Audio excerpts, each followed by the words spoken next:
This little vining plant is called Dischidia, or I like to say Dischidia hirsuta, and this is popular in China, so Indonesia, China, all throughout Asia. And I've had this plant now for about 7 years, so quite a long time.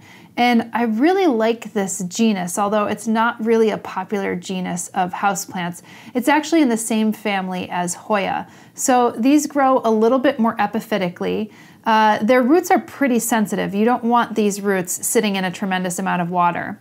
I should say that hirsuta actually means a little bit more like rough or prickly. And I think the reason for that is if you could see the texture on these leaves up close, if I could bring this up close, you could see it kind of has this little bit like a toad skin look to it. So I think that's kind of neat. It's a very succulent leaf.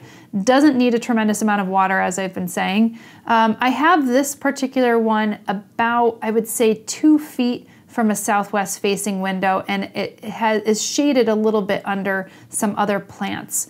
It's pretty easy to propagate. I'm going to show you again a little bit more up close here that you could see some of the little rootlets coming out at the nodes, and you could actually cut some of those out just right below the rootlets and put it horizontally on the ground, because this is a plant that will kind of be a little bit more scandent and kind of grow all over the place unless you want it hanging over like a hanging basket plant, which is more or less how I like to have it here.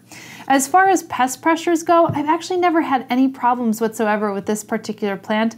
I think they're actually quite hardy, provided that you don't overwater it and you're giving it a soil substrate that is, you know, a little bit of a thinner, barkier, maybe cocoa chippy kind of mix, maybe with a little bit more perlite. If you have, the downside is if you actually go like a little bit more barky, it could be too much bark, and so you want to actually break up a little bit more of the bark because the roots here are actually so fine.